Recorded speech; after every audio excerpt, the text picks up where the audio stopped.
안녕하십니까. 암 증상 관리 통증에 대해서 발표를 하게 된 계명대학교 간호대학원 석사 1학기 종양간호연구 수업을 듣고 있는 정은별입니다. 먼저 학습 목표로 암 관련 통증 증상 발생 기전을 이해하고 적절한 간호 중재를 적용할 수 있습니다.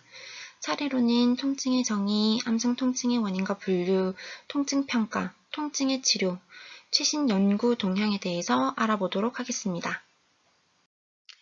먼저 암은 전 세계적으로 두 번째 사망 원인으로 밝혀졌고 6명 중 1명이 암으로 사망한다고 합니다.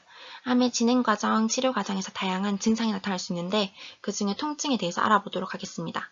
통증의 정의로는 통증은 실질적인 또는 잠재적인 조직 손상이나 이러한 손상에 관련되어 표현되는 감각적이고 정서적인 불유쾌한 경험, 주관적이라고 국제통증학회에서 발표를 하였고 특수한 신경 종말에 대한 자극에 의해 생기는 다소 국소적인 불쾌, 고민의 감각 및 고통이라고 의학대 사전에서 얘기를 하였습니다.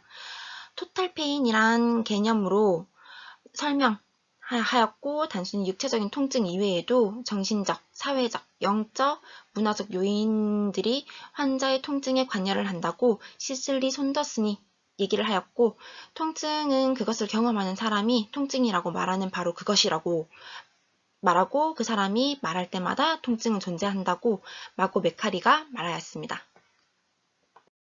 통증의 생리에 대해서 알아보도록 하겠습니다. 여기 치매 자극, 물리적, 화학적 자극이 1차 구심성 통증 수용체 말단 부위에 활성화해서 말초신경 섬유를 지나서 척수에 도달하게 됩니다. 다른 신경세포와 접합부를 지나서 척수 시상로, 망상체 척수 시상로를 거쳐서 대뇌 체성감각, 피질 및 전두 피질로 도달하게 됩니다. 이때 자극의 일부는 전갑 부위의 체성 운동신경이나 뉴런을 자극하고 근긴장이 일어나게 돼서 히스타민, 세로토닌 등 물질이 분비가 되어서 통증이 유발하게 됩니다. 통증 전달 이론에 대해서 알아보도록 하겠습니다. 통증 전달 이론에는 토탈 4가지가 있는데 영양 이론, 특이성 이론, 형태 이론, 관문 통제 이론이 있는데 특히 관문 통제 이론은 통증 자극 전달을 제한 혹은 허용하기 위해 척수에 있는 궤양질에서 통증이 통제 기전에 의해 조절될 수 있고 국소물리요법, 교육 등이 통증이 완화됨을 설명하는 이론입니다. 암성 통증의 중요성에 대해서 알아보도록 하겠습니다. 암 환자들이 대부분 호소하는 가장 흔한 증상이고 5번째 활력 징후라고 말합니다. 국립암센터 보고에 의하면 암 환자의 통증 유병률은 진행암 환자의 64%, 이 중에 43% 환자가 통증 조절이 불충분하다고 보고되고 있고 암 환자의 52%가 통증을 호소, 말기암 환자의 반수 이상이 입원 당시 중증도 이상의 통증을 호소합니다. 암세포의 침륜과 같이 암과 직접적으로 연관된 통증이 65%, 수술, 약물, 방사선 치료 등으로 인한 신경, 근육, 세포 손상으로 인한 통증이 25%, 심리, 사회적 문제나 환자가 가지고 있는 기저질환으로 인한 통증이 10% 차지하고 이는 포괄적인 평가와 접근이 필요함을 설명하고 있고 암성 통증이 잘 조절되지 않으면 피로, 쇠약, 인지력 감소 등 암의 다른 증상을 악화시키고 언제 통증이 올지 모른다는 불안, 우울감 때문에 환자 및 가족 모두가 삶의 질이 떨어집니다. WHO의 통증 관리 원칙과 프로그램에 따르면 환자 90% 이상이 적절한 통증이 이루어질 수 있음에도 불구하고 이들 중 40에서 50%의 암 환자들이 적절한 통증 치료를 받지 못하고 있습니다. 장애 요인으로 많이 있는데 의료진과 관련해가지고는 돌발 통증에 대한 관리 방안이 부족하고 환자와 관련된 요인으로는 돌발 통증에 대한 정보가 부족하고 보건관리 체계에 관련된 요인으로는 마약성 진통제의 억압된 통제, 치료 방법의 이용 문제가 있을 수 있습니다. 그래서 암에 의해서 통증의 유병률과 그에 따른 신체적, 정신적 부담, 심각성을 고려할 때 암 통증 관리에 적절한 대책 마련의 필요성이 요구가 됩니다. 적극적인 통증 관리를 저해시키는 환자들의 잘못된 믿음에 대해서 알아보도록 하겠습니다.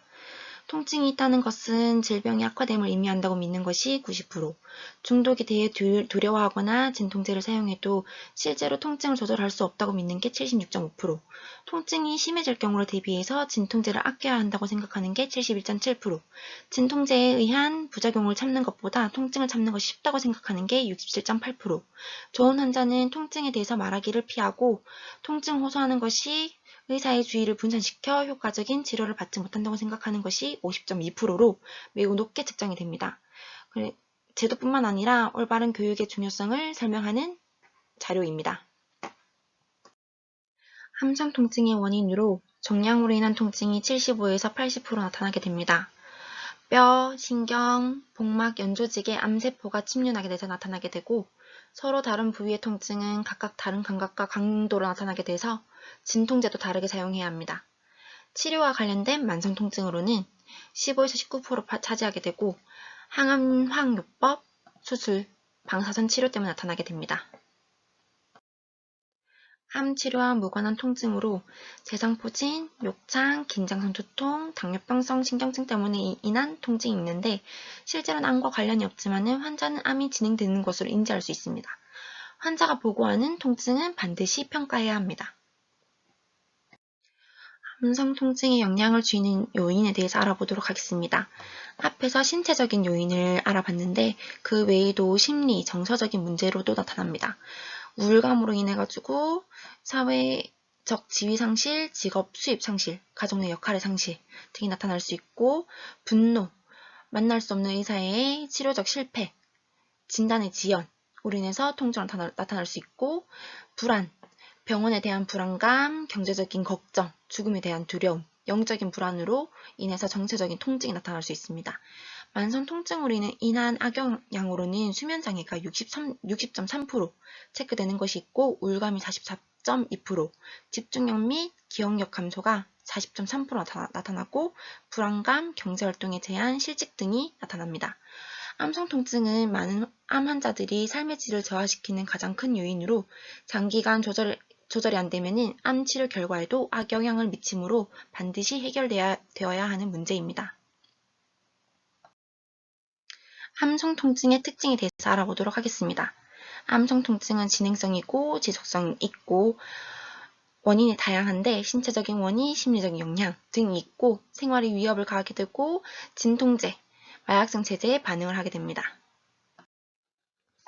암성 통증 관리의 목적에 대해서 알아보도록 하겠습니다.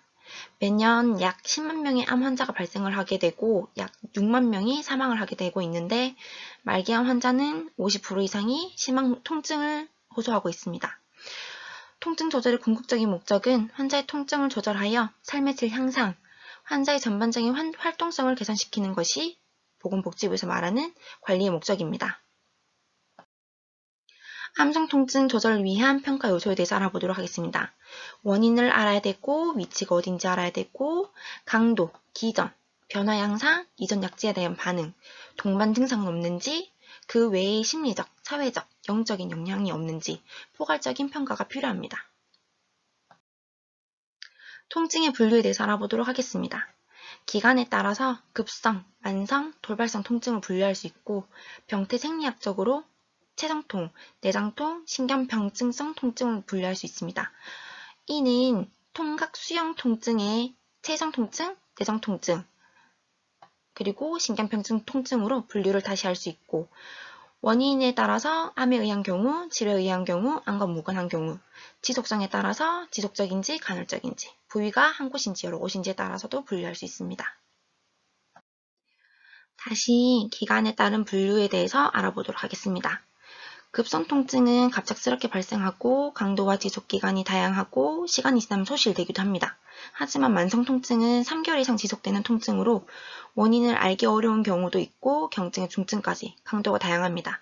생리적인 반응으로는 혈압이 상승 또는 저하, 맥박의 상승, 호흡수의 증가, 동공 확대, 발한이 있을 수 있고 만성 통증에서는 혈압이 정상일 수 있고 맥박 정상, 호흡 정상, 정상적인 동공, 피부가 건조할 수 있습니다.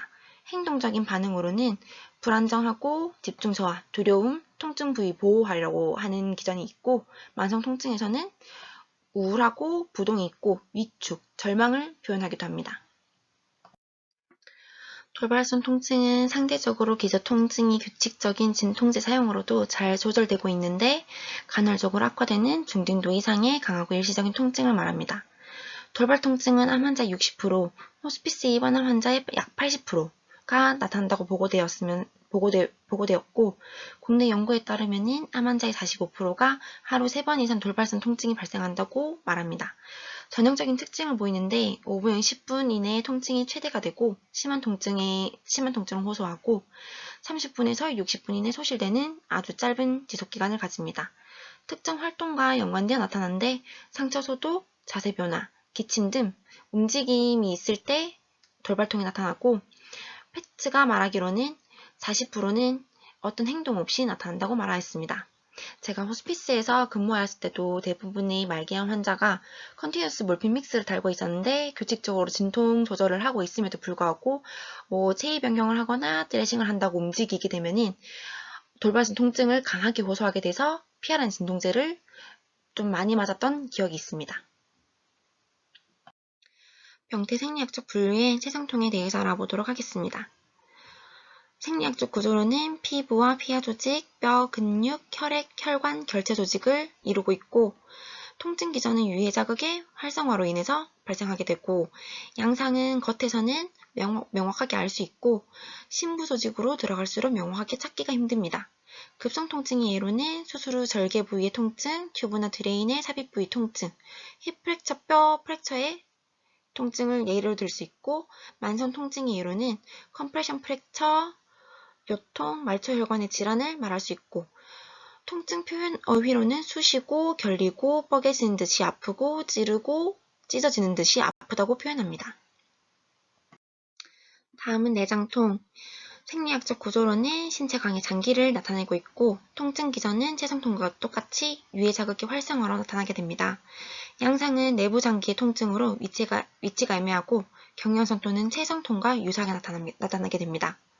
급성 통증인 예로는 흉곽과 복각 내의 방광팩만, 경련, 장팩만, 심막염, 변비로 나타날 수 있고 만성 통증의 예로는 장기전이, 염증성 장질환, 만성 간염으로 나타날 수 있고 통증 표현 어휘로는 뻐근하다, 뒤틀리다, 묵직하다라고 나타낼 수 있습니다. 신경병증성 통증으로는 신경섬유, 척수, 중추신경계의 생리학적 구조를 가지고 있고 통증 기전으로는 유해 자극과 무관하고 신경계의 구조적인 손상을 말합니다. 양상으로는 부위가 명확하지 않고 따갑고 화끈거리고 전기 충격과 같고 날카롭게 아프면서 저리는 느낌을 가지고 있고 급성 통증의 예로는 판톤 림브 페인, 포스트 마스텍토미 페인, 널브 컴프레션을 예를 들 수 있고 만성 통증의 예로는 당뇨병성 신경증, 대상포진 통증, 암으로 인한 신경 손상을 말할 수 있습니다. 통증 표현하는 어휘로는 저리고 찌릿하고 화끈거리고 뻗치고 닿기만 해도 아프다고 표현을 합니다. 통증 기전과 그에 따른 연관통에 대해서 알아보도록 하겠습니다. 연관통이란 통증의 원발 부위에서 떨어져 다른 부위에서 통증을 느끼는 것을 말하며 대표적으로 내장통에서는 횡격막 자극이 손상되게 되면 통증 전이로 어깨에서 나타나게 되고 체성통은 고관절에서 손상이 되었지만 무릎에서 통증이 전이가 되어서 나타날 수 있고 신경병증에서는 손상된 부위가 중추신경계에서 손상되었지만 손상된 부위가 지배하는 신체 부위 어느 곳에서나 통증 전이가 되어서 나타날 수 있습니다. 일반적인 통증 사정 원칙으로는 모든 암 환자는 진료 시 반드시 통증 유무를 확인해야 합니다. 환자가 통증이 있다고 표현을 하게 되면 그것은 모두 통증입니다. 환자가 통증을 호소하면 즉시 통증 조절해야 하고 통증은 환자가 표현하는 주관적이므로 통증 평가 도구를 이용해서 객관화해야 하는데 통증 유무를 선별하고 통증 강도를 측정하여 기록해야 합니다. 개인마다 통증에 대한 역치, 내성이 다르므로 같은 환자라도 다른 통증을 호소할 경우 다시 재평가해야 하고 모든 환자가 포괄적으로 통증 평가가 시행되어야 합니다. 그러므로 다학제 간 통증관리팀이 접근해야 하고 포괄적인 통증 사정의 원칙으로는 통증의 원인과 기전을 찾고 통증 표현에 영향을 미칠 수 있는 요인을 분석하고 모든 요인을 종합해서 적절한 치료 방법을 찾고 심한 통증을 호소하는 환자의 경우 응급 상황에 준하여 신속하고 적절한 통증 조절이 이루어져야 합니다.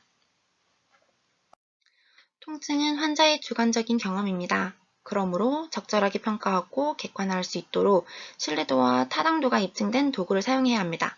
초기 평가가 매우 중요한데 PQR-ST, Provocation, Quality, Reason, Civility, Timing에서 보건복지부 암성통증공고안에서 평가 항목을 제시하였습니다. 이것은 뒤에서 다시 설명을 할 거고 심리사회적인 평가, 동반 증상의 진단도 초기 평가에 이루어져야 되고 추적 평가도 중요한데 모든 통증이 있는 암 환자들에 대해서는 정기적으로 평가하고 이를 기록해야 합니다. 통증의 병력 청취에 대해서 알아보도록 하겠습니다. 암성통증관리지침 공고안에서 항목을 제시하였는데 P. 악화 및 완화 요인, 통증 악화 또는 완화 요인을 평가하고 Q. 특성, 통증의 특성을 가능한 환자 자신이 표현하도록 하여 그대로 기록하도록 하고 R. 위치, 통증의 위치 및 방사 부위를 평가하고 S. 강도, 통증 도구를 사용하여 통증의 강도를 평가합니다. T. 시간적인 양상으로 통증 시작 시기, 경과, 지속시간, 지속성 여부 등을 평가합니다. 환자가 자신의 통증 및 삶의 질에 미치는 영향을 실제보다 적게 보고하는 경우에는 보호자의 평가도 도움이 된다고 합니다. 통증 유무를 확인할 수 있는 행동에 대해서 알아보도록 하겠습니다. 통증을 호소하고 한숨 또는 신음소리를 내고 행동의 변화, 잦은 체위 변경, 잔뜩 힘이 들어간 자세, 느린 움직임, 경직을 나타낼 수 있고 쩔뚝거리거나 찡그린 얼굴, 장시간 누워있는 것을 포함해서 기능적인 제한을 볼 수 있고 진통제 투약과 같은 통증을 줄이고자 하는 행동을 보일 수 있습니다. 통증의 평가 도구에 대해서 알아보도록 하겠습니다. 앞서 말했듯이 통증은 주관적인 표현이므로 평가 도구를 활용하여 통증을 객관화하는 것은 매우 중요합니다. 평가 도구를 사용해서 현재 통증, 지난 24시간 통증, 지난 1주간의 통증, 휴식 시, 활동 시 통증을 평가하도록 합니다. 1차원적인 통증 척도로는 제일 먼저 언어 통증 척도입니다. VRS라고 말하며 1940년대부터 사용해왔으며 통증의 강도를 다양하게 표현한 문장들이 목록으로 구성되어 있습니다. 환자들은 목록에서 자기에게 가장 적합한 문장을 고르는 것이고 장점은 사용하기에 상대적으로 빠르고 간편하지만은 언어 의존적이고 각각 범주 사이의 간격이 일정하지 않을 수 있고 만족스럽게 환자 통증을 표현하는 범주가 없을 수도 있습니다. 다음은 시각 통증 척도입니다.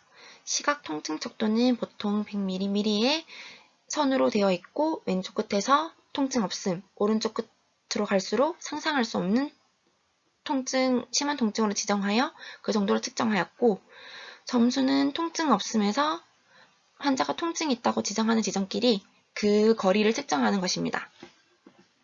시각 통증 척도는 사용하기 쉽고 점수 매기가 쉽다는 것이 장점이고 연속적으로 치료나 시간과 관련된 암성 통증의 변화를 민감하게 보여줄 수 있습니다. 그러나 단점으로 상상할 수 없을 정도의 통증, 심한 통증의 개념을 환자가 이해하는 데 어렵고 많은 집중력과 협조가 필요하고 노인들에게 사용하기 힘듭니다. 다음은 숫자 통증 척도에 대해서 알아보도록 하겠습니다. NRS라고 표현을 하면서 이 척도는 대부분의 병원에서 손쉽게 사용하고 있는 척도라고 할 수 있습니다. 숫자로 구성되어 있고 0에서 10척도, 11점 척도가 가장 흔하게 사용되고 있으며 0은 통증이 없고 1에서 4까지는 경미한 통증, 5에서 6까지는 중증도 통증, 10은 상상할 수 없을 정도라고 통증이라고 정의를 하고 있으면서 제가 근무했던 호스피스 병동에서는 6에서 7점 정도를 편두통인데 편두통을 기준으로 해서 그 전인지 후인지 출산할 때 통증은 8.9점 정도고 그 이상인지 아닌지 이렇게 어머님들한테 물어보곤 했었습니다. 신뢰성과 타당성이 검증되어 있어 외래에서나 전화로도 통증 평가를 할 수 있다는 장점을 가지고 있고 민감도가 높고 다른 통증 강도 측정법과도 연관성을 가지고 있어서 연구에도 쓸 수 있으며 시각 통증 척도보다 환자의 수능도가 더 좋고 일반적으로 통증 강도 측정법 중 가장 선호도가 높습니다. 다음은 얼굴 통증 등급입니다. 통증 강도에 따라서 얼굴 표정 그림을 보여주고 환자의 통증 강도를 표현한 얼굴을 선택하게 하는 것입니다. 소화나 숫자로 통증 표현을 할 수 없는 환자에게 사용합니다. 다음은 FLACC, Face Legs Activity Cry Consolability 스케일입니다. 3세 미만의 소화, 의사소통이 불가능한 환자에게 주로 사용합니다. 이는 대부분의 병원에서 많이 사용할 것이라고 생각을 하는데 암이 진행되거나 아니면은 다른 문제로 인해서 의식 수준이 저하가 된 환자에게 주로 평가하는 도구입니다. 페이스는 얼굴, 레그는 다리, 액티비티는 활동, 크라이는 울음, 콘솔리빌리티는 마음의 안정도를 평가하고 각 범주는 0에서 2점이며 총합은 점수가 0에서 10점으로 평가할 수 있습니다.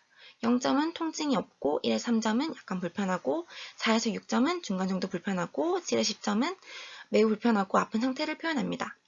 아래의 표를 보고 항목을 평가할 수 있으며 저희 병원에 같은 경우에는 PRN 진통제에 교수님께서 4점에서 5점 통증 점수가 이상일 경우 평가했을 때 PRN 진통제를 주치 노티 없이 즉시 페인 컨트롤 할 수 있도록 처방 내어서 주고 있습니다.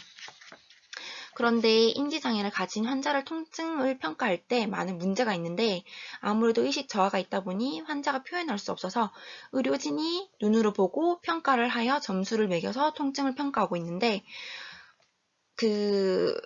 사람마다 보는 관점이 다르기 때문에 정확하지 않을 가능성이 높고 이 항목들은 아직까지 민감성이 확립이 되지 않아서 문제가 있다. 많은 의사소통이 불가능한 환자의 통증 평가는 많은 문제가 있습니다.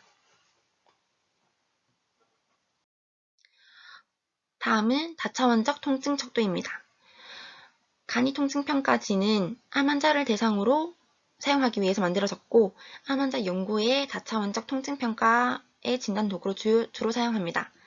다음 4가지 항목으로 구성되어 있는데 통증의 위치를 파악하기 위해서 전신 그림, 4개의 숫자 통증 등급, 치료 후 통증 경감 비율, 통증의 기능, 기분, 생활의 즐거움 등 7가지 항목에 영향을 주는 정도를 표현하고 있습니다. 간이 통증 평가지는 이해하기 쉽고 스스로 기입할 수 있어서 적용하기 편해서 흔히 사용하고 있습니다. 다음은 간이 통증 평가지의 그림입니다. 사람 그림과 숫자 통증 평가지가 있습니다. 다음은 맥길 통증 설문으로 흔히 통증 측정 도구의 표준으로 사용하고 있습니다. 통증 강도 이외에 통증 인식에 영향을 주는 감각, 감정, 통증의 범위를 평가하고 있고 다음 항목으로 구성되어 있는데 이도 마찬가지로 통증의 위치를 표현할 수 있는 전신 그림, 언어 통증 척도로 5점 척도가 있고 통증의 다양한 양상, 각각 정서적 측면을 평가하고 있습니다. 사용 측면에서 맥길 통증 설문을 작성하는데 5에서 20분 정도 소요가 돼서 작성 지도가 필요하고 통증이 심하거나 쇠약한 사람에게는 유용하지 않다는 단점이 있습니다. 다음은 맥길 통증 설문의 설문지입니다. 다음은 메모리얼 통증 평가 카드입니다. 간단하고 짧고 적용하기 쉬운 도구로 아픈 환자들에게도 사용할 수 있습니다. 통증 강도, 통증 완화 정도, 감정 상태를 3개의 시각 척도로 측정하고 통증 강도를 8가지 언어 통증 척도로 평가합니다. 감정 척도는 심리적인 고통, 우울, 걱정과 관계 있는 재현성이 높습니다. 여기 기분과 통증과 릴리프를 반영하고 있습니다. 한국 표준형 성인 암성 통증 평가 도구로 한국인의 실장에 맞는 통증 평가를 위해서 2003년도에 여러 전문가들이 개발한 항목이 있습니다. 다음 평가 항목은 다음과 같은데 통증 부위를 평가하기 위한 전신 그림이 있고 통증의 성격 및 평균 통증 강도, 언어 통증 등급을 사용하였고 현재 통증 강도, 시각 통증 척도를 사용하였고 통증 영향 미치는 동반 증상, 통증 영향 미치는 심리사회적 항목까지 포함을 시켰습니다. 표준형 성인 암성 통증 평가 도구는 통증에 의한 의료적인 중재가 필요한 영역을 평가할 수 있으며 중재 후 주기적인 재평가를 위해서 사용하고 있습니다. 한국 표준형 성인 암성 통증 도구 평가 도구의 그림입니다. 그림이 있고 숫자 통증 평가 도구가 있습니다. 신경병증 통증평가는 마약성 진통제에 대한 반응이 상대적으로 떨어지기 때문에 보조 진통제 투여가 도움이 될 수 있습니다. 신경병증 통증과 비신경병증 통증을 구별하는 것이 중요합니다. 다음은 돌발성 통증의 평가입니다. 암성 통증이 조절된다고 해도 짧은 시간 발생하는 통증 발작을 말합니다. 백그라운드 페인이 조절되고 있음에도 불구하고 돌발성 통증이 수시로 나타나게 됩니다. 암 환자들에게 높은 빈도로 나타나게 되고 관심과 통증 조절을 위해서 속효성 진통제의 추가 처방이 필요하게 됩니다. 일시적인 통증에 대한 연구 및 제한성 높은 평가 도구는 거의 없다고 합니다. 다음은 통증의 치료에 대해서 알아보도록 하겠습니다. 암 환자의 통증 관리는 다학제적이고 포괄적인 접근이 원칙적입니다. 암 환자의 통증 조절을 위해서 약물치료, 정신의학, 재활의학과, 마취의학과, 신경외과, 방사선치료, 항암제를 통해서 통합적으로 적용해야 합니다. 암 환자의 통증 관리를 위해서 약제 사용은 1986년 세계보건기구에서 암 환자 통증 조절을 위해서 WHO 3단계 진통제 사다리라는 개념을 발표하였습니다. 암 환자의 90%, 말기암 환자의 75%가 통증을 조절하는 데 가능하였고 환자 개개인에 맞는 적절한 진통제를 선택할 수 있고 적절한 용량, 적절한 경로, 적절한 간격으로 적극적인 약물 용량을 정하여 지속적인 통증 및 돌발 통증을 방지하고 약제에 따른 부작용을 방지하고 예방하고 치료하는 것을 목표로 하고 있습니다. 다음은 WHO 3단계 진통제 사다리를 그림으로 표현을 하였는데 사다리를 통해서 진통제를 선택 또는 추가를 하게 됩니다. 먼저 통증이 발생하였을 때 1단계 비마약성 진통제, 진통보조제를 사용하는데 아스피린, 타이레놀, 비스테로이드성 항염증제를 사용하고 통증이 지속되고 증가가 되면 그 다음 단계로 약한 마약성 진통제, 비마약성 진통제, 진통보조제를 사용하게 됩니다. 이는 코데인, 트라마돌을 사용할 수 있고 그 다음 계속 통증이 지속되고 증가하게 되면 강한 마약성 진통제, 비마약성 진통제, 진통보조제를 사용할 수 있고 몰핀, 옥시코돈, 펜타닐을 사용할 수 있습니다. WHO 진통제 사용의 4원칙은 통증 정도에 따라서 적합한 진통제를 선택한 다음 아래의 원칙에 따라서 통증 관리를 시작해야 합니다. 경구를 통해서 시간에 맞춰서 개별적으로 세심한 주의를 기울여서 통증 관리를 시작해야 합니다. 다음 NCC의 어덜트 캔서 페인 가이드라인을 살펴볼 텐데요. 이 가이드라인은 성인 암 통증을 평가하고 관리하기 위한 핵심 원칙을 식별합니다. 가이드라인을 나열한 다음에 평가, 관리, 중재, 재평가를 위한 지침을 나열하고 이를 통해서 아편 유사제, 비오피오이드 진통제, 보조 진통제 투여 지침에 대해서 설명하고 있습니다. 다음에 먼저 정기적인 스크린 검사를 하고 있는데 통증이 있다면은 통증 강도를 확인하고 평가를 합니다. 그 다음 통증 강도를 확인했으니 진통제를 사용하는데 종양학적 응급과 관련이 없는 통증과 응급 상황인 통증으로 분류가 되는데 먼저 응급 상황과 관련 없는 통증에서는 오피오이드 내성이 없고 내성이 있는 경우로도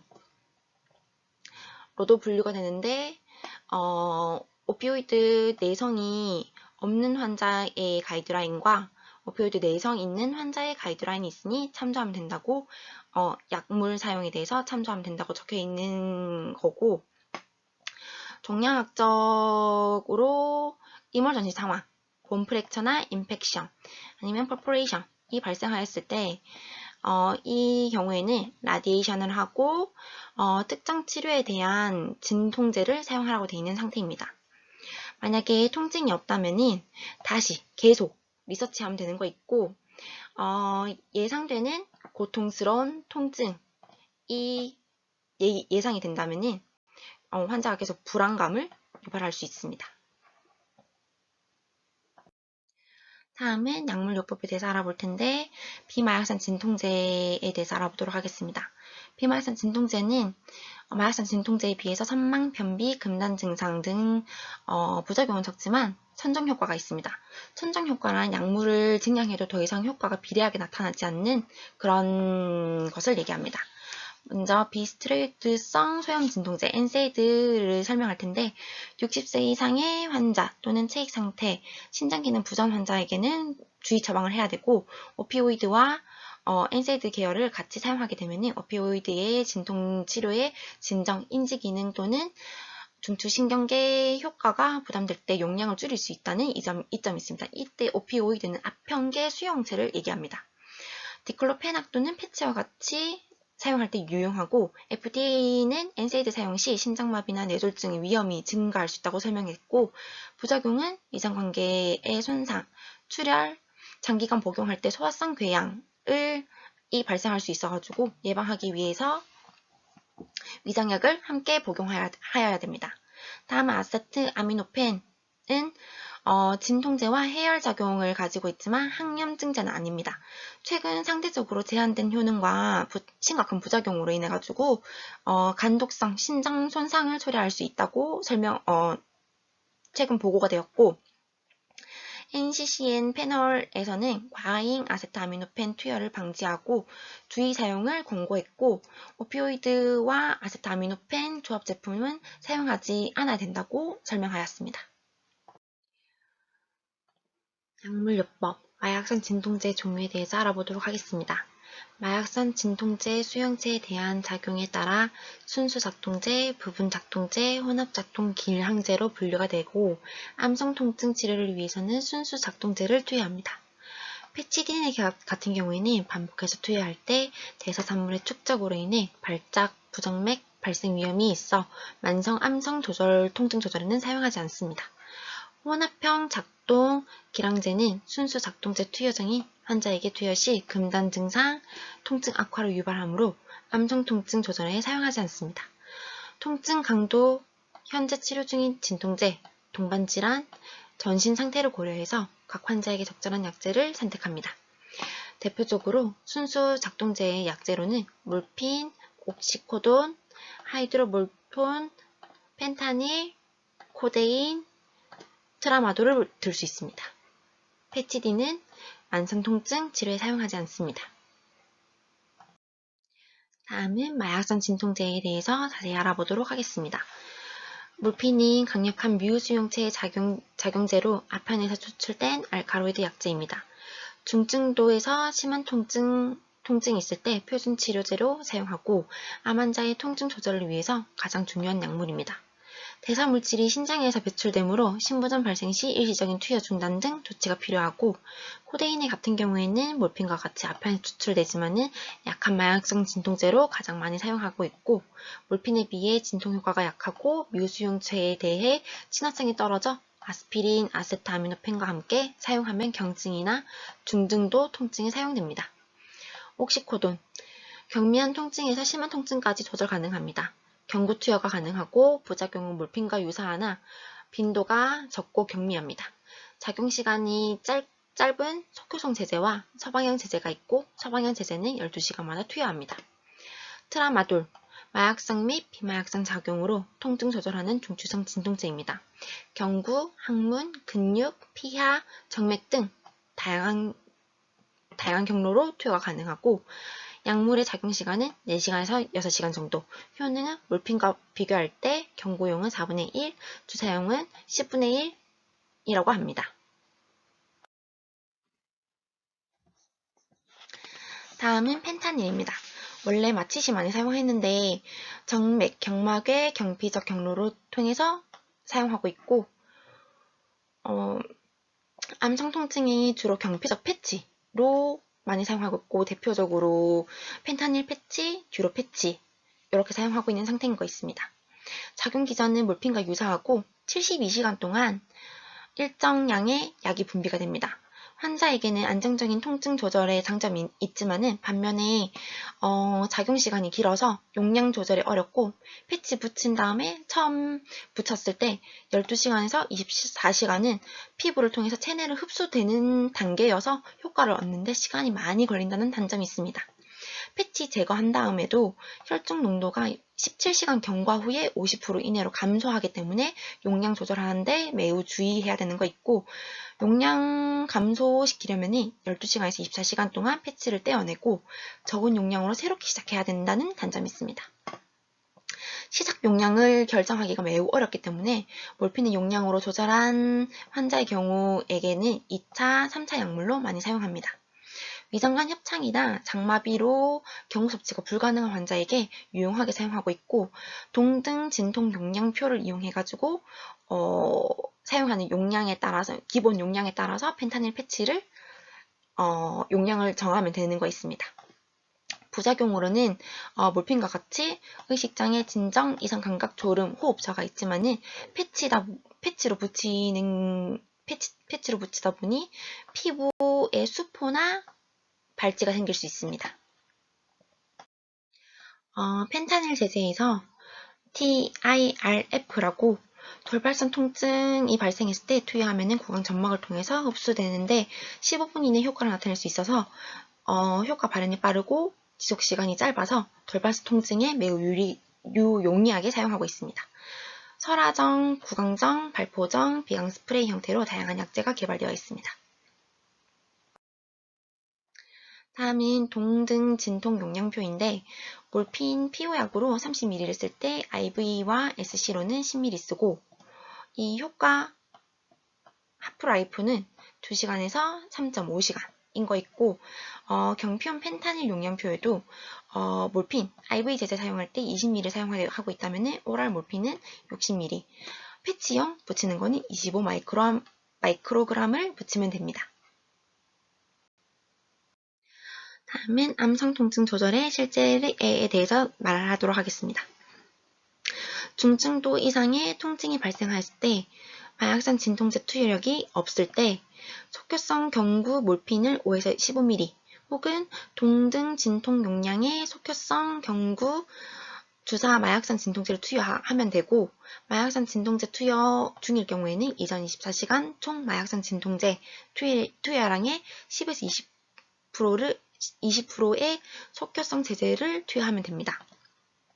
제가 이전에 호스피스 병동에 있었을 때 말기암의 경우에는 페인 컨트롤 잘 되지 않아서 PRN을 30분, 1시간 텀으로 계속 맞으시는 분이 계셨는데 그 환자가 페인 컨트롤 되지 않아서 교수님의 경우에는 이런 학회를 많이 다녀서 그 권고사항에 맞춰서 10에서 20%를 증량시켜서 환자에게 적극적인 페인 컨트롤을 하는데 레지던트의 경우에는 교육을 듣지 않아가지고 저희가 페인 컨트롤이 안 된다, 환자가 너무 힘들어한다 이렇게 얘기를 드려도 마약성 진통제의 부작용 때문에 적극적인 페인 컨트롤을 하지 못하고 그냥 옵저베이션 하자고 한다던가 아니면 올려도 0.5mm 올린다던가 이런 경우가 많아서 많이 환자가 힘들어했던 기억이 있었습니다.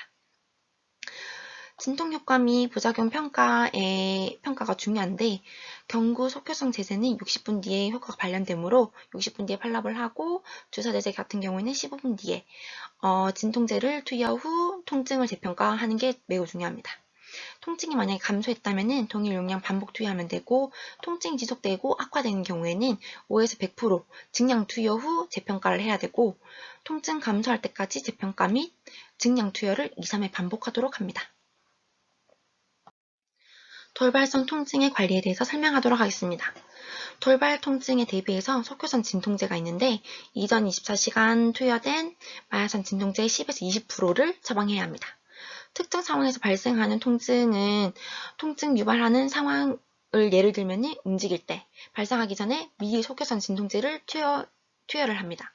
제가 이전에 일했던 곳에서는 말기암 환자, 특히 본메타 된 환자의 경우에는 숨 쉬는 것, 조금의 움직임조차도 매우 고통스러워했던 적이 있었는데, 그런 환자의 경우에는 그런 통증이 한번 발생하면이 사그라드는데 많은 시간이 발생이 되어서 환자가 많이 고통스러워해서 체위 변경하거나 이송이 있거나 아니면 드레싱을 하기 전에 미리 진통제를 투여를 하고 한 10분, 20분 있다가 이 진통제 효과가 발현했을 때 처치를 했던 기억이 있었습니다. 마약성 진통제를 처음 사용하는 환자에게는 석유산 진통제는 사용하지 않습니다. 다음은 약물요법의 부작용에 대해서 설명하도록 하겠습니다. 마약성 진통제에 의한 부작용은 다양합니다. 그리고 개인 간의 차이가 많아서 자세하게 관찰을 해야 되고, 대표적으로 변비가 가장 흔한 부작용입니다. 반드시 예방적 완화제를 함께 처방하도록 하고, 마약성 진통제에는 대장에 있는 아네르바흐 플렉서스를 억제시켜서 장의 환수축을 연장시켜서 변비를 유발시키는 기전을 가지고 있습니다. 변비가 지속되는 경우에는 장폐색, 분변 매복, 간별, 마약성 진통제의 전환, 위장관 운동 촉진제를 추가로 투여하는 것을 고려해야 합니다. 다음으로는 구역구토도 많은데 중추신경계의 화학수용체를 자극시키고 말초에서는 위액 정체, 위장관 운동 감소를 유발해서 발생하게 됩니다. 항구토제를 투여하면 되고, 이전에 그 마약성 진통제에 대해서 구역구토 병력이 있다면 예방적으로 항구토제를 투여하면 됩니다. 다음은 진정 졸림의 증상이 나타나는데, 경한 인지장애나 의식 혼탁은 마약성 진통제의 초기 사용 시 혹은 증량할 때 흔히 발생하고 대부분 일주일 이내 호전됩니다. 장기간 지속될 때 반드시 다른 원인, 전해질 장애나 뇌전이, 폐혈증, 저산소증, 신부전, 간부전의 가능성을 고려해야 하고 정신자극제를 투여할 수도 있습니다. 다음은 선망이 나타날 수 있는데, 선망은 다른 원인, 골칼슘 혈증, 중추신경계 전이, 약물 등에 의한 건지 감별이 필요하고, 증상이 지속되면 할로페리도를 투여할 수 있습니다.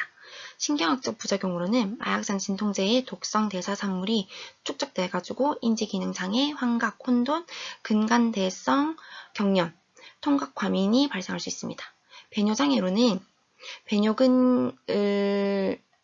배뇨근의 힘을 증가시켜가지고 어르젠시를 유발시켜서 관략근의 힘을 증가시키게 되어서 요정체가 유발할 수 있습니다. 가려움증이 나타날 수 있는데 진통제에 의해서 피하 혈관이 확장되고 일부에서는 항히스타민 분비가 일어나게 돼서 땀이 나거나 피부 가려움증이 생길 수 있습니다. 약물요법의 부작용 으로 대표적으로 호흡 억제도 나타날 수 있는데 이는 중요하게 이머전시 상황으로도 갈 수 있기 때문에 매우 중요하게 봐야 됩니다. 통증이 있는 경우에는 호흡 억제가 하기는 드물며 정맥 주사를 급속하게 주입하거나 증량하는 경우 통증으로 오는 자극이 없어지면서 진정작용이 나타나게 돼서 올 수 있습니다.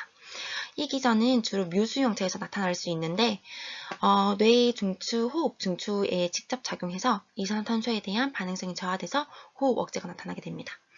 호흡 억제 발생하게 되면 의사에게 바로 알려야 하고 몰핀 사용을 중단하고 기도 확보, 필요에 따라서 산소를 투여해야 됩니다. 분당 호흡 횟수가 8회 이하에 심한 호흡 억제가 오거나 의식, 혼탁이 동반되는 경우에는 날록손을 투여할 수 있습니다.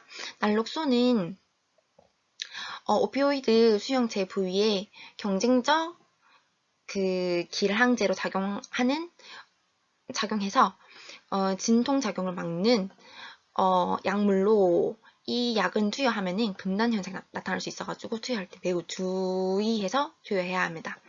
날록손 0.4mm를 생리식염수 100배에 희석해서 1에서 2mm를 30에서 60초간 증상이 호전될 때까지 투여하고 혹은 0.8mm를 250ml에 5% 뒷더블에 혼합해서 지속 주입할 수도 있습니다. 10분 혹은 날록손을 1mg 투여 이후에도 반응이 없다면 중추신경계 이상 다른 원인을 고려해 볼 수 있습니다. 다음은 진통보조제에 대한 설명을 하도록 하겠습니다. 오피오이드 진통을 향상시키고 낮은 용량의 오피오이드 사용을 허용함으로써 부작용을 감소시키기 위해서 공동 투여됩니다. WHO 3단계 진통제 사다리에 어느 단계에서도 사용 가능하다고 설명되어 있고 신경병선 통증 치료에 특히 중요합니다. 항경련제, 예를 들어서 가바페닌, 프레가발린을 사용할 수 있고 항우울제를 사용할 수도 있는데 특히 화끈거리는 통증을 조절하고 자체로도 진통 효과가 있으면서 통증과 우울증이 있는 경우에는 수면장애도 효과가 있습니다.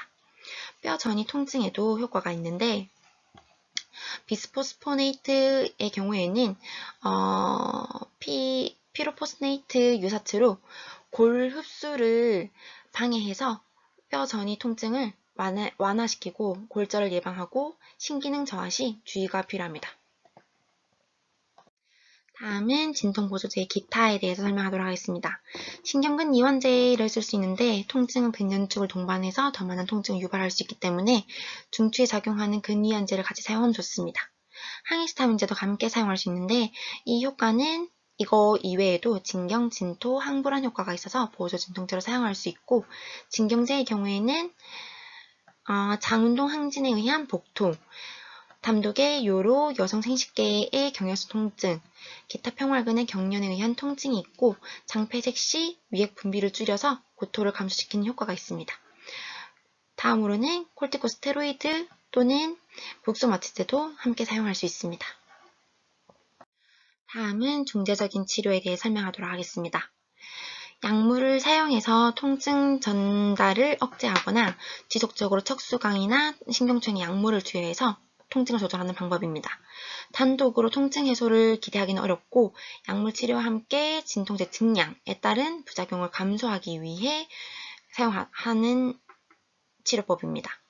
통증 조절의 최후의 수단으로 고려를 하고 있고 적응증으로는 시술 부작용 위험이 적고 시술이 통증 조절에 효과적일 것이라고 기대되는 경우에 사용하는데 예를 들어서 복강에 있는 췌장암의 경우에는 통증에 대해서 복강신경총 파괴술, 갈비뼈의 경우에는 전이 통증에 사용할 수 있고 약물 치료로 조절되지 않는 불응성 통증 또는 지속적인 마약성 제제로 인한 부작용으로 인해서 증량할 수 없는 경우에 사용할 수 있습니다. 중재적인 통증 치료가 부적합한 경우는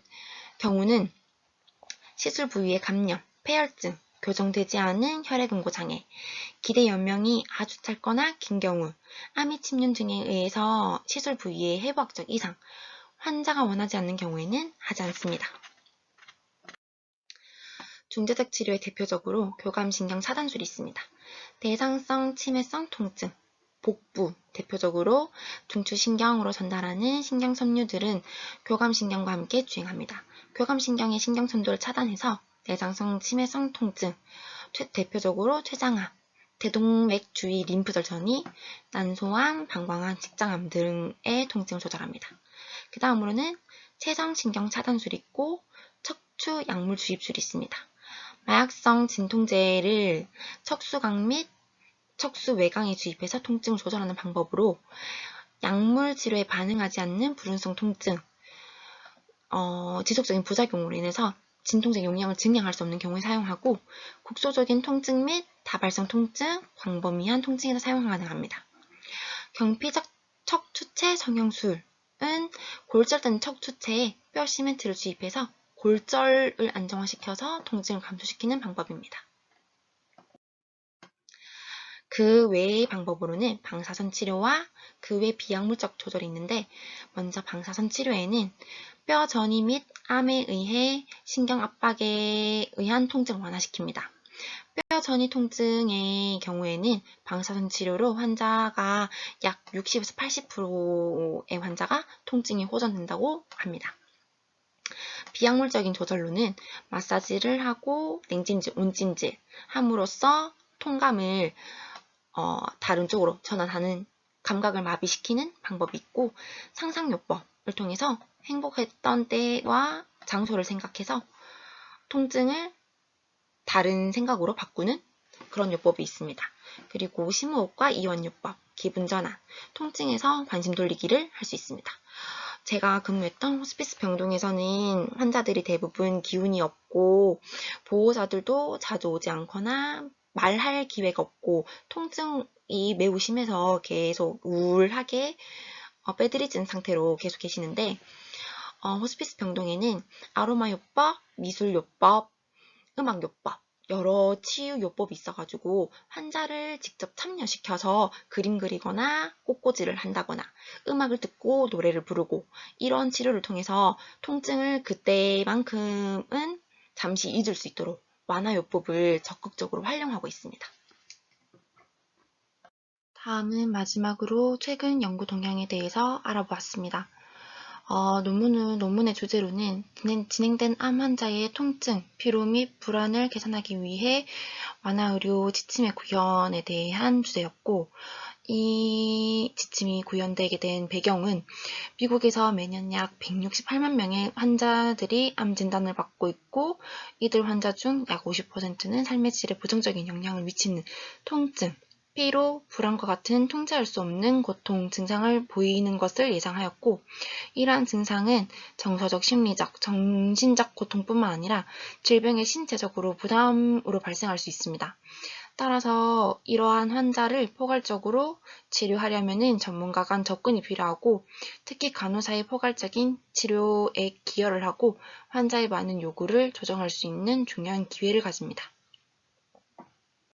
다음은 5주차 논문 쓰는 법에 대한 강의를 듣고 한번 적용하게 되었습니다. 앞에서도 말했듯이 논문의 제목은 진행된 암 환자의 통증, 피로 및 불안을 개선하기 위해 완화 치료 지침의 구현이고, 이 글은 2019년도 글이고 연구자는 니키 코에셀입니다.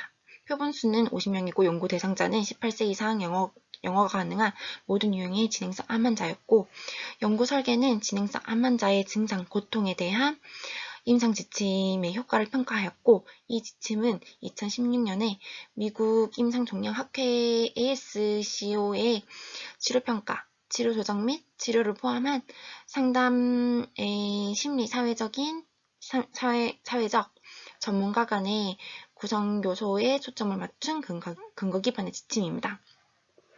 연구 도구로는 통증, 피로 및 불안에 대한 에드먼턴 증상 평가 척도를 사용하였는데 ESAS라고 부르는 거 있고, 펄슨 상관 계수와 반복 측정 분석 도구를 사용하였습니다. 주요 증제 내용으로는 완화 치료 클리닉에서 에드먼턴 증상 평가 척도를 가지고 환자 초기 상담을 하는데 그 항목을 T1이라 하고, 두 번의 후속 방문을 통해서 상담을 하는데 그 항목은 T2, T3라고 묻고, 그 전에 통증, 피로 및 불안을 평가를 합니다. 그 다음으로는 통증, 피로, 불안을 경험하게 되고, 진료 지침의 통합과 전문가 간의 치료 및 상담을 통해서 통증, 피로 및 불안에 대한 환자의 에드먼턴 증상 평가 척도를 가지고 점수가 감소함에 따라서 환자 증상 고통이 개선될 수 있을 거라고 예상을 하였습니다. T1과 T2 사이의 평균 시간은 28일이고 T2와 T3 사이의 평균 시간은 38일이었습니다. ASCO의 구성 요소는 환자의 삶의 질과 신체적 고통에 영향을 미치는 것으로 밝혀진 심리사회적 그리고 환자 보호자의 관계 문제와 여러 영역을 직접 해결하기 위해서 각 완화 치료 상담에 권장되는 요소로 이루어져 있습니다. 그 요소로는 환자 및 보호자의 관계 구축, 증상 장애 및 기능 상태 관리, 진단 및 예후 이해도에 대한 조사, 치료 목표의 명확화, 필요에 대한 평가 및 지원, 다른 진료 제공자와의 진료 조정, 다른 진료 제공 업체에 대한 문의를 하였습니다. 그리고 완화 치료팀에서는 의사, 전문간호사, 복지사, 코디네이터 및 영양사가 포함이 되는 포괄적인 다학제적으로 접근을 하였습니다. 마지막 주요 결과로는 통증, 피로 및 불안이 에드먼턴 평가 도구를 통해서 그 점수가 T1에서 T3까지 통계적으로 점수가 낮아졌고, 모든 증상에 대해서 2점 이상씩 감소한 환자의 빈도는 기존 데이터에 비해서 증가하였습니다. 이번에 에드먼턴 신텀 어세스먼트 시스템의 평가 도구를 나타냈는데, 여기 통증, 타이어드, 디프레션, 나우지아 등등 여기 암 환자의 증상이 적혀 있습니다. 다음은 ESCO 진료 지침을 평가하는 체크리스트 의 항목인 거 있고, 완화 치료 클리닉의 항목으로 각 환자의 10가지 증상을 표현하고 있습니다. 통증, 피로, 불안, 우울증, 불면증, 웰빙, 졸음, 식욕, 메스꺼움, 호흡곤란이 있고, 밑에는 사회적으로 접근할 수 있는 평가 도구가 있습니다. 다음은 환자를 평가하는 클리닉의 흐름에 대해서 알아보도록 하겠습니다. 메디컬 어시스턴트 ORN의 역할로는 환자의 통계, 약물 정도, 활력증으로 평가하고 0에서 10점까지의 증상을 기록하였습니다. 그리고 제공자인 의사의 역할로는 가장 고통스러운 증상, 필요의 우선순위를 정하기 위한 척도를 사용하였습니다. 사회평가에 보호자를 개입시키고 환자 목표 증상에 따라서 의료 계획을 결정시켰습니다. 마지막으로 팀 간의 역할로는 사회복지사, 보호자의 리소스를 평가하고 영양사, RN 내비게이터 등으로 팀을 정하였고, 이를 통해서 잠재적인 고통, 중재를 충족시켰습니다. 다음은 지침 구현 전반에 걸친 ESAS 점수를 나타내고 있습니다.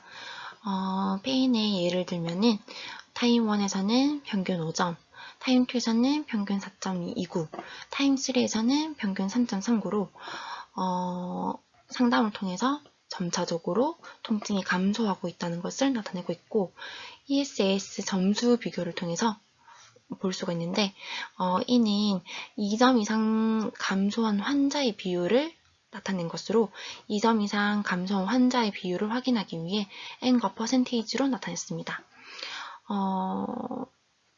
여기 불안에서는 2점 이상 감소한 환자의 비율이 52%가 나타났고, 피로가 48%, 통증이 55%로 대부분 50%에 근접하거나 55% 이상으로 진료 지침을 사용한 다음에 2점 이상 감소한 환자의 비율이 50% 이상이 체크된다고 설명하였습니다.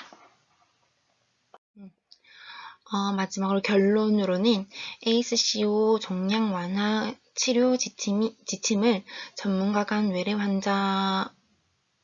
완화 치료의 환경에 통합한 결과 시간이 지남에 따라서 진행된 암 환자의 통증, 불안, 피로가 현저하게 감소하는 것을 나타냈습니다. 이 취약한 환자 집단의 증상, 고통과 삶의 질을 개선하기 위해서는 포괄적인 전문가 간의 치료 접근 방식이 권장됩니다. 그리고 다른 논문을 한번 찾아봤었는데, 다른 연구 동향에서는 통증에 대한 간호사의 지식과 태도의 관계, 전문성에 따라서 환자가 보고한 통증 관리 품질, 통증 결과가 달라진다는 최근 연구도 있었습니다. 끝으로 암성 통증으로 인해서 제대로 된 치료를 받지 못하고 고통을 받는 환자의 비율이 아직 높습니다. 그러므로 포괄적인 전문가의 개입과 객관화할 수 있는 지표, 의료진의 전문성의 향상이 필요하다고 생각이 됩니다. 암 증상 관리 통증에 대한 강의를 이제 마치도록 하겠습니다. 감사합니다.